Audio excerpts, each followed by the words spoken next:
no mom comes back after 6 kids. Like my age is ticking away. You know, the whole mentality, like, oh, your mid-20s is your prime years and that's it. After that, I had 6 kids in 6 years. So you can get the gist of what I was doing for those years. I deleted it off my Garmin. I was like, this will never be loaded on my Strava.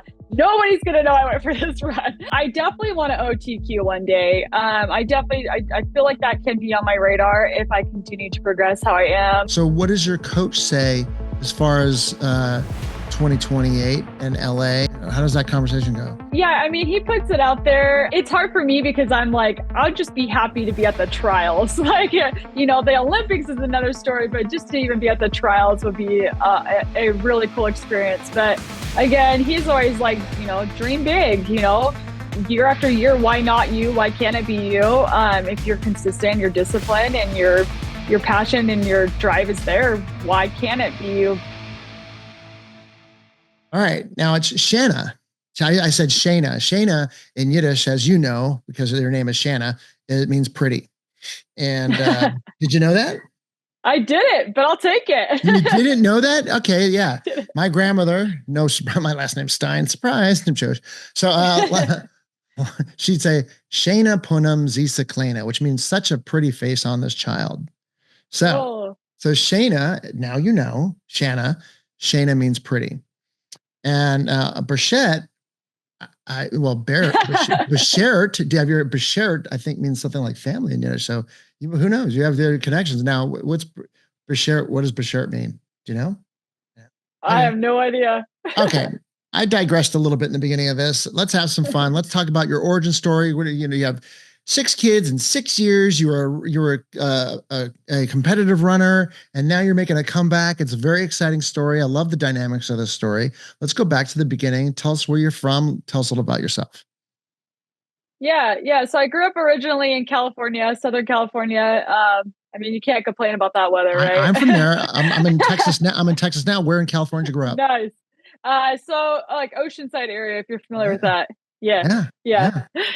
Yeah, so my dad was a Marine, so hence why we lived there. He was on Camp Pendleton at the time, in the Marine Corps majority of my life. Now, obviously, he's retired and all that stuff. But yeah, so I grew up in a family of 8. I'm 6 of 8. And yeah, my mom, you know, she spent a lot of time with us pretty much solo because my dad's deployments and stuff. And so we got into some local 5Ks, and yeah, we met a club coach, and that took us to the path of the running route. So where'd you go to college?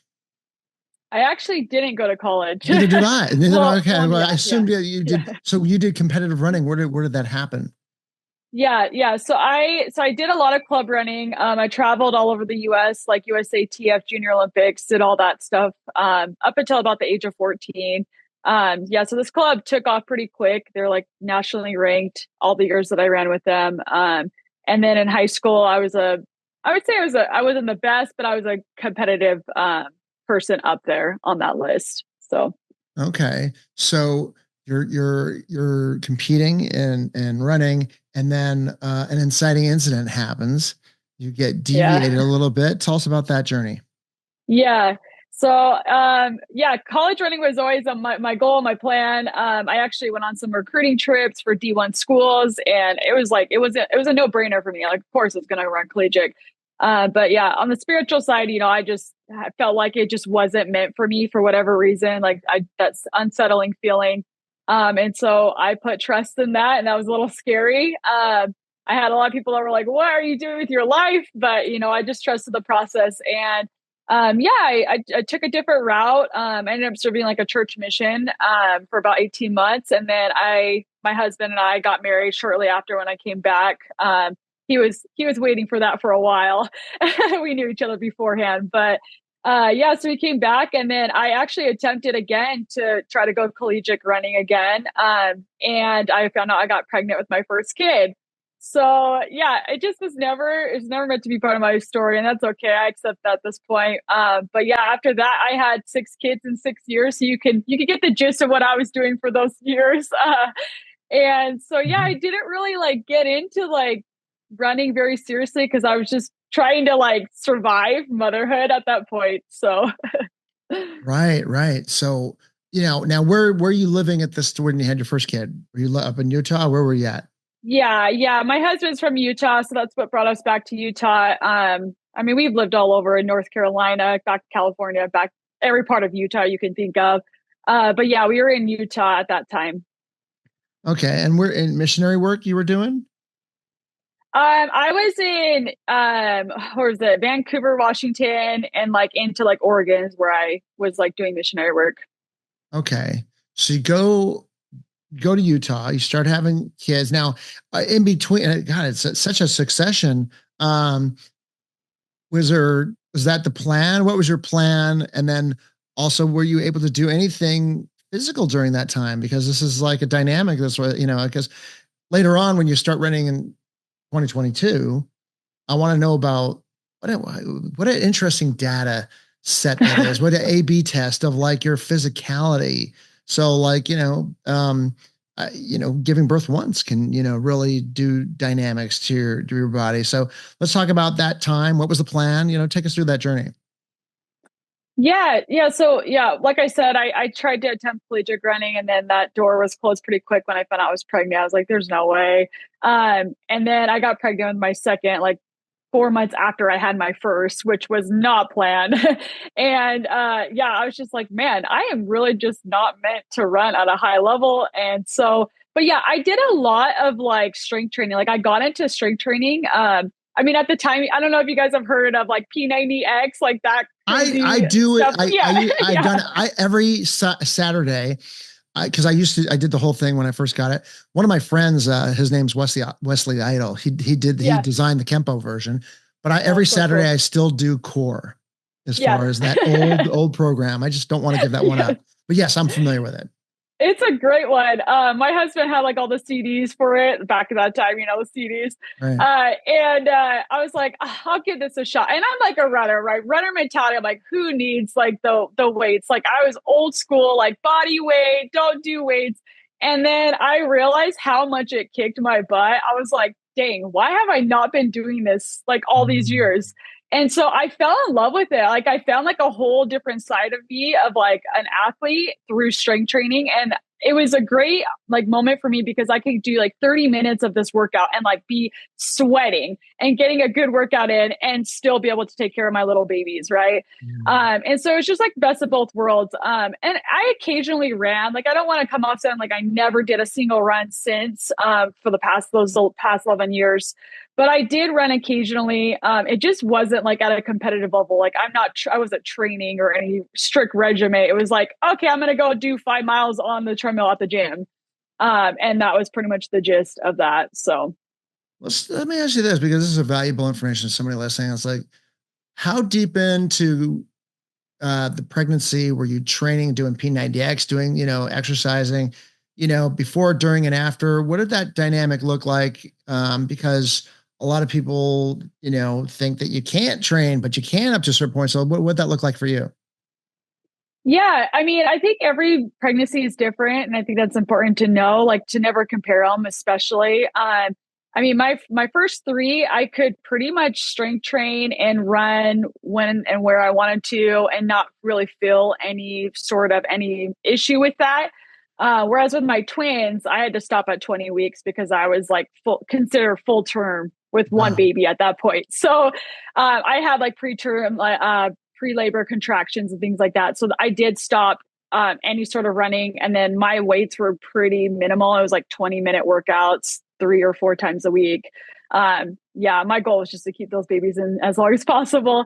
And then my sixth baby, I didn't run at all. Like I did 20-minute strength training here and there. But at that point, I pretty much was like, running is out the door. There's no way, no mom comes back after 6 kids. Like my age is ticking away. The whole mentality, like, oh, your mid-20s is your prime years and that's it. Right. Which we clearly are seeing that is so not true. But yeah, I was in that moment. So I think, yeah, every pregnancy was different. I always strength trained through all of them because I found that passion in it.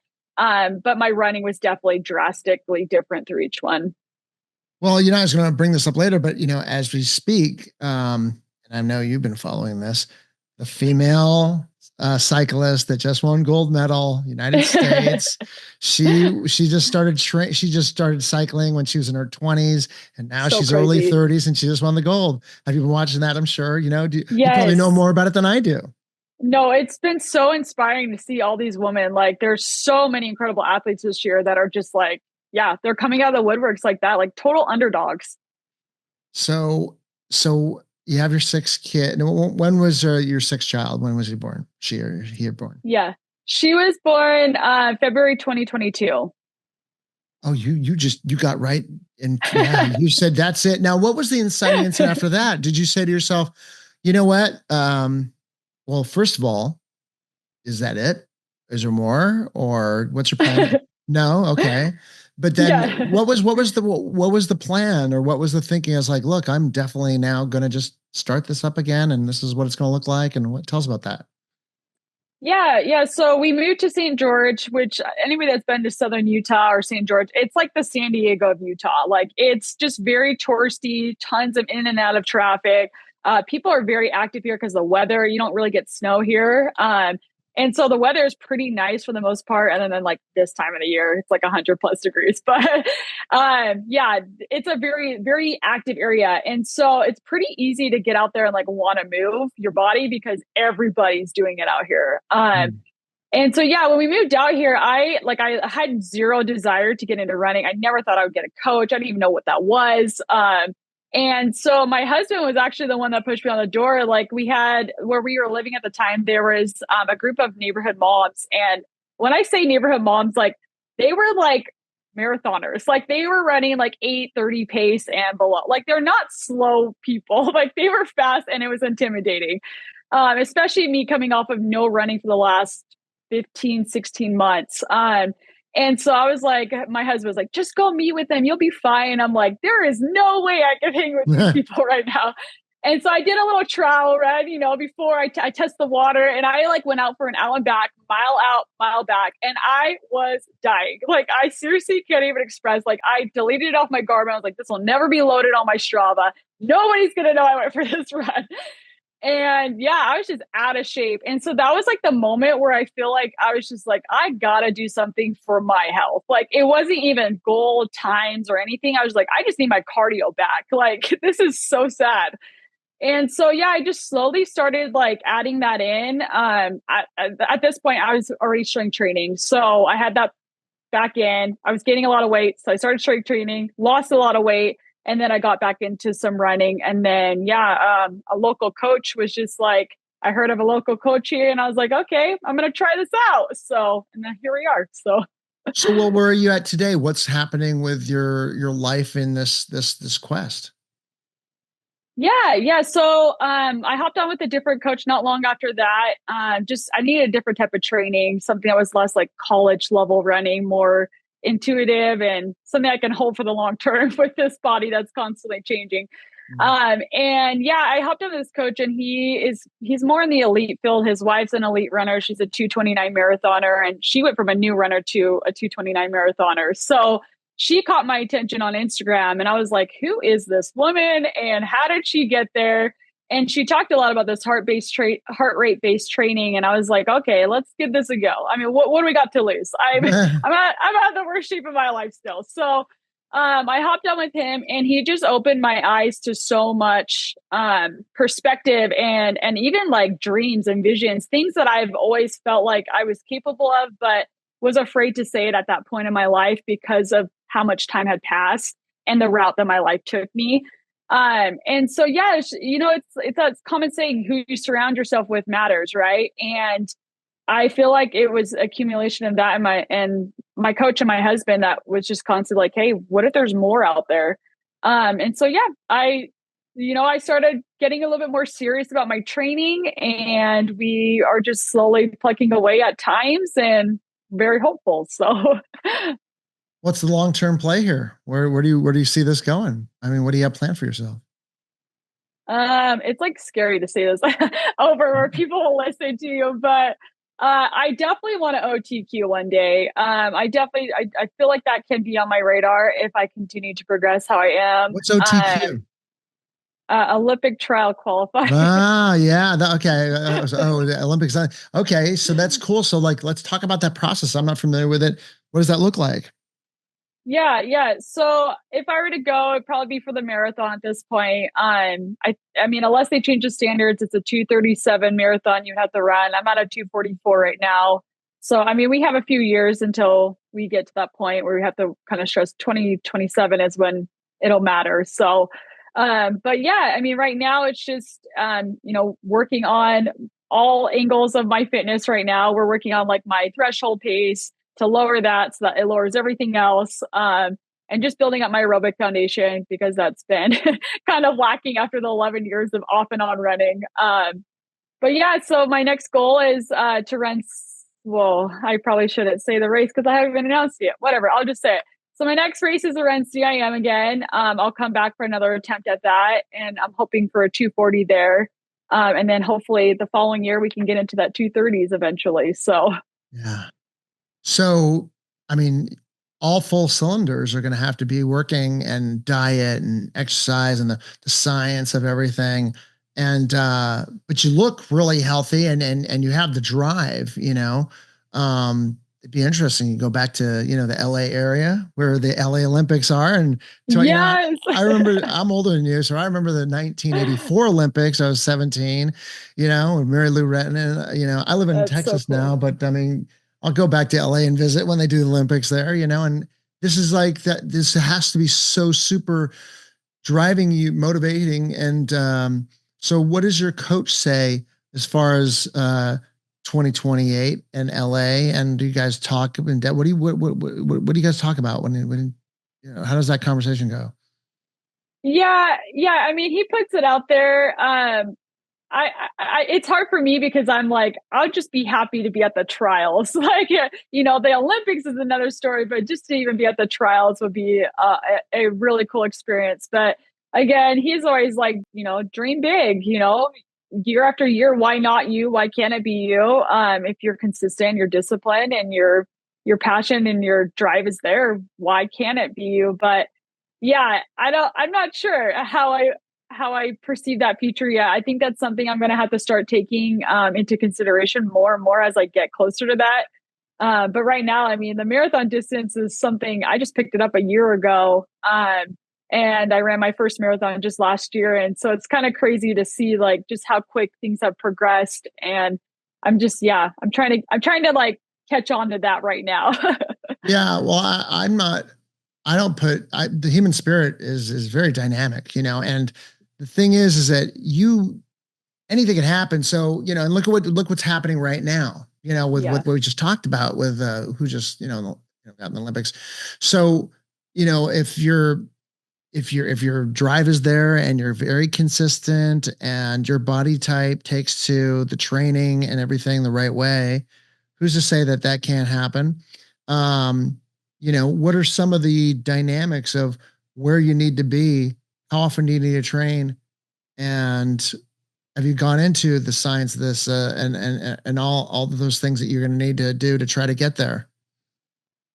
Yeah, yeah. I think right now, I mean, my coach is he's a less is more type of coach. I mean, I feel like there's a lot of overtraining out there on the internet. I mean, you see a lot of runners just in some insane miles just to get under sub 3, and I'm just like, whoa, like how do you maintain that? And then, how do you get past that? You can only stack so much on your body. So right now we're really trying to get away with less as much as we can, especially being a mom with 6 kids. The recovery rate is a lot harder for me than just somebody that doesn't have kids, right? Where they can take a nap or they can schedule downtime off their feet and they're not walking 10K steps just to keep up with the family. So yeah, we are very mindful of my recovery rate. I train 6 days a week right now. That could very much change as we get closer. We may need to throw that seventh day in just for some more mileage. And I'm very open-minded to that as well. But yeah, right now it seems like 6 days is working really good. My seventh day is a complete rest, family time set aside.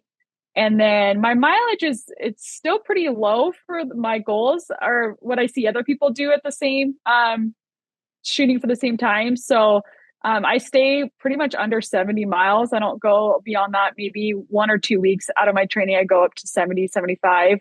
But I never hit beyond that. And then a few double runs here and there, just depending on where my miles hit. So Heck of a story. I yeah. mean, that's what motivates you every time. It's like, we're all painting a canvas in life, and this is one heck of a canvas you're painting here. So that's got to be when you're running out there running, that's got to be entering your mind constantly like an incantation, that you're just a mantra that you must, chant to yourself that just pushes you along. Yeah. Yeah, definitely. I mean, at the end of the day, I'm just like, I just want, if anything, I want other moms to realize like motherhood doesn't end your goals. Like, I feel like I felt that for so long as a little kid, a young athlete. And I was always like, oh, I'm going to run collegiate and I'm going to get my career established. And then I'm going to get married and then I'm going to have kids. It was kind of like, it was like the, after I do everything I want to do for myself, then I'm going to bring these things in. And it was so twisted and so backwards. And I think like that's my biggest motivation right now. It's like not even to like be the fastest person, but to show people that you can do big things with a family. And that's like my why. Like I get out there every time and I'm like, I don't even like the PR is great and it's awesome, but it's like I did this with my family. And that's like what excites me the most. Now let's talk about that, the social impact of you, displaying it out there, tell us about your journey. What did that look like when you started, kind of putting this out on Instagram, whatever, and kind of just, what did that look, when that start and what that look like for you? Yeah. I started my Instagram. I mean, it's pretty new too. I started in October 2022. So just shortly after I hopped on with this personal coach. Again, I was not like a big social media person. It's not too funny. Like me and my husband are total opposites. He's very extrovert. He was in like the whole acting scene, did that as a side gig. And I was like camera shy, like talking in front of people, all that stuff. Like that was really hard for me. And so social media, it's just crazy that we have flipped roles. But anyways, yeah. So I started my account in October and it was really just more of like me just like being accountable to myself. Like I knew that it was going to be hard and being a past athlete and not trying to compare myself and, fall into the frustration of that. I loved that my account allowed me to have accountability, and just putting my small goals out there at the time. And then I started connecting with other women and other moms. And I was like, wow, like this is so cool. Like other moms are seeing the bigger picture. And that's what really drove me to like hit my Instagram harder. I was like, I want every mom to know there is potential for them. And so, yeah, it took off obviously really quick and it's crazy. I'm so grateful for my audience. Like I wouldn't be here without a lot of them and their support and their continual just inspiration to me. I mean, we do Metal Mondays on my page every Monday and that's my favorite day of the week. So well, I love this story, and it's it's funny when you put things outside of yourself, as you've done missionary work. When you put things outside yourself, and now you're starting to put a bigger purpose towards other people, and it really starts to motivate you. You have a husband, you have 6 significant others, that are depending upon you, and now you have like a little legion of people that are following you that are doing it as well. So I think it's just great. Tell everybody how they could find out more about you. yeah, I mean, I have an Instagram account, so motherhood_running is my account on there. And yeah, come and follow me. I mean, I love sharing and I love if you have a recent race or whatever you're proud of moment, Mondays are our days where we shout people out. So that's awesome. Hey, Shana Burchett, thank you so much for sharing. Great story. And I'm looking forward to, don't be surprised. You never know. And it's going to be one heck of a story. It's like, oh yeah, that's the mom of 6 and she's in the Olympics. So you never know. And you know what? Keep on going for that. I love the story. So 4 years from now, we'll see. Thank you so much for sharing today. Thank you. Thanks for joining us. Gear up for your next adventure and head over to BOLOTOR.com to check out the amazing Bolo Pack and their other innovative outdoor gear. Catch you next time.